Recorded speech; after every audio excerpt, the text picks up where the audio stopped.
Namaste everyone, welcome to Physio Vitals. I'm Dr. Ankita Sawant and today's video is about humerus. If you haven't seen the clavicle and scapula video, I'll attach the link in the description below. Kindly have a look on that as well. So humerus is a bone of the arm.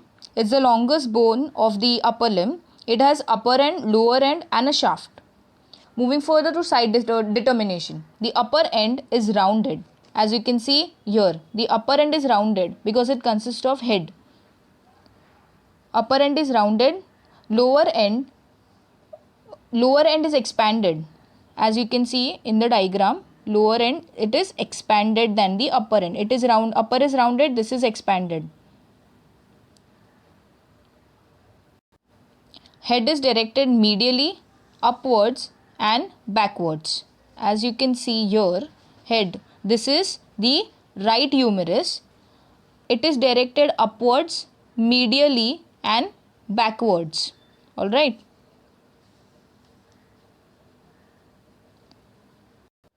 Lesser tubercle projects from the front of the upper end.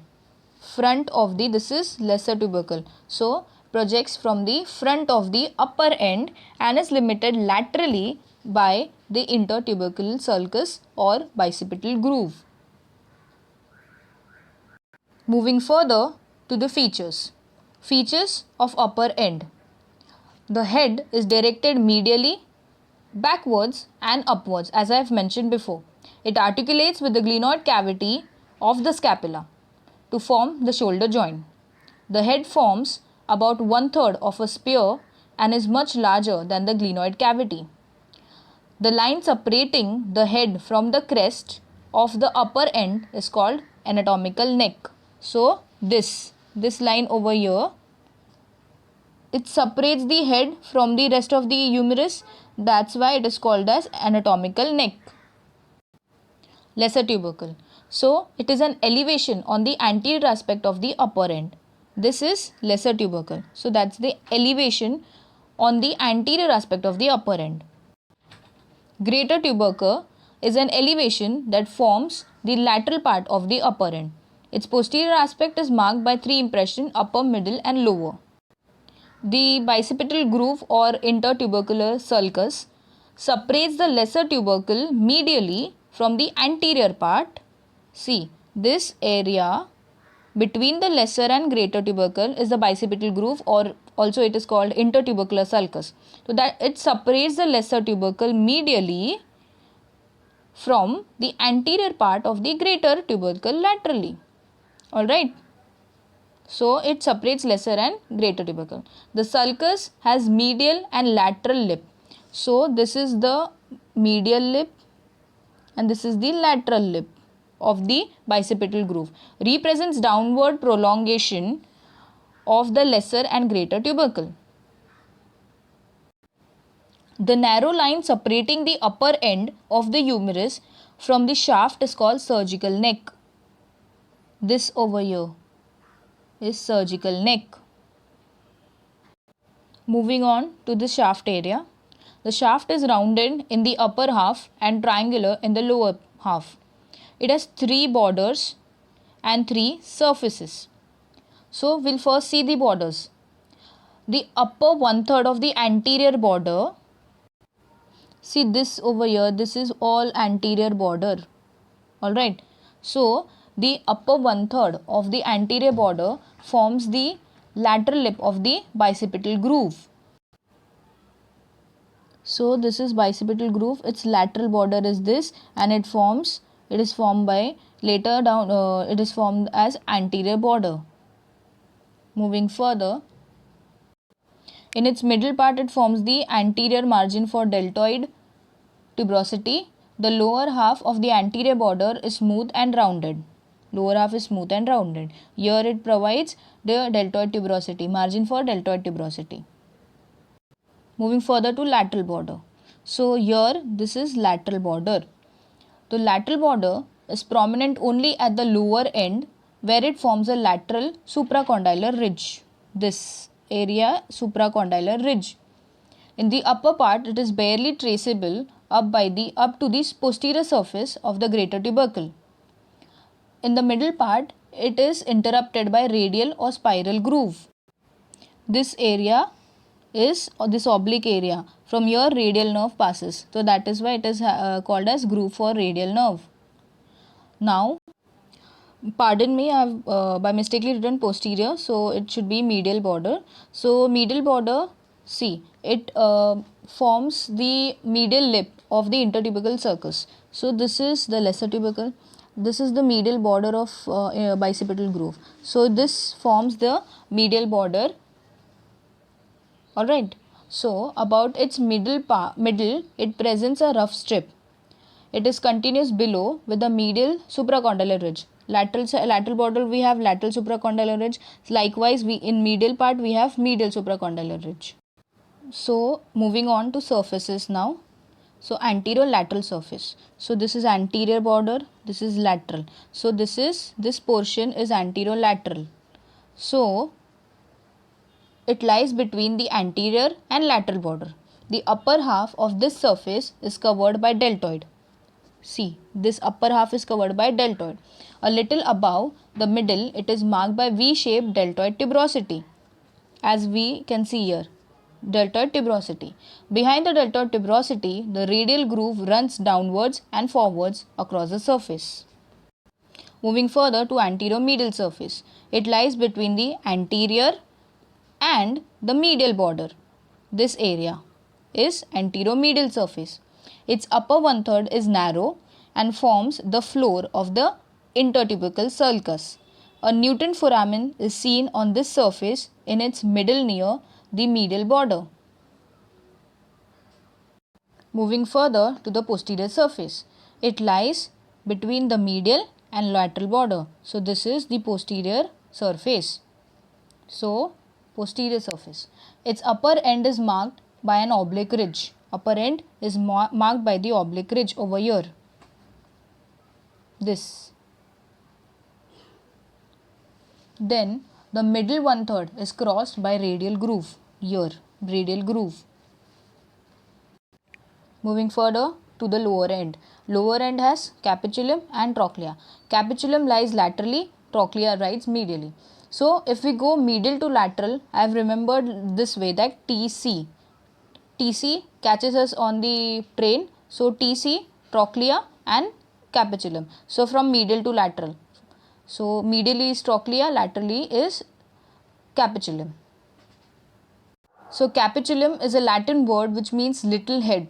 It is rounded projection which articulates with the head of the radius. See, this is capitulum. It articulates with the radial head. Alright, so mnemonic for this is capitulum C and it articulates with radial CR, class representative. Moving further to trochlea. It's a Greek word which means pulley. It is a pulley shaped surface. It articulates with the trochlear notch of the ulna. So TU. In Hindi, TU को we say tu. So CR class representative tu है. So CR tu मतलब which means capitulum articulates with radial head and trochlea articulates with ulna. Alright. Moving further to the attachments. So first is subscapularis muscle. It inserts into the lesser tubercle. This is the lesser tubercle area. So it inserts over here. Moving further to supraspinatus. It inserts in the uppermost impression on the greater tubercle. This is greater tubercle. So it inserts in the uppermost impression only. Alright. Next is infraspinatus. Infraspinatus muscle is inserted into the middle impression on the greater tubercle. Middle impression. Supra was uppermost impression. Infra is middle impression. Now teres minor also inserts into the greater tubercle but at the lower impression. Alright. Supra upper, infra middle and teres minor lower impression. Moving forward to pectoralis major. It inserts into the lateral lip of the intertubercular sulcus. Lateral lip of the intertubercular sulcus. So here. This is pectoralis major. This is the lateral lip. Alright. Moving further to latissimus dorsi. Latissimus dorsi inserts into the floor. This is the floor of the intertubercle sulcus. Alright, so it gets inserted over here. This is latissimus dorsi, middle portion. Moving further to teres major. Teres major inserts into the medial lip of the intertubercle sulcus. So this is teres major, medial lip of the intertubercular sulcus. Now content of intertubercle sulcus, which is long head of biceps. Long head of biceps. It's the content of the intertubercle sulcus. So this is intertubercle sulcus. So long head of biceps goes from here. Deltoid muscle. Deltoid muscle inserts into the deltoid tuberosity. This over here. Coracobrachialis inserts into the rough area of the middle of the medial border over here. Medial border, rough area of the middle part. Alright. Brachialis arises from the lower half of the anteromedial and anterolateral surface. So this is the anteromedial, anterolateral surface. So it arises from here. Moving further, brachioradialis. So it arises from the upper 2/3 of the lateral supracondylar ridge. So this area, lateral supracondylar ridge. So brachioradialis is this portion. Extensor carpi radialis longus. So it arises just below the brachioradialis over here. Alright. So arises from the lower 1/3. Brachioradialis from upper 1/3. And extensor carpi radialis arises from the lower 1/3 of the lateral supracondylar ridge. Pronator teres now. Pronator teres arises from the lower 1/3 of the medial supracondylar ridge. Moving further to the common flexor, superficial flexor muscles, which are the common flexor origins. So of forearm arises from the common origin of the anterior aspect of the medial epicondyle. So this is common flexor origin, anterior aspect of the medial epicondyle. Likewise, we have common extensor origin. It arises from the lateral, see over here, this is lateral epicondyle. So we have common flexor origin, we have common extensor origin. So moving further to anconeus. Anconeus arises from the posterior surface of the lateral epicondyle. So here, this is the posterior surface of the lateral epicondyle. Anconeus muscle arises from the posterior surface of the lateral epicondyle. Triceps muscle arises from the oblique ridge of the upper part of the posterior surface, this, above the radial groove, while its medial head arises from the posterior surface below the radial groove, this. So this is triceps.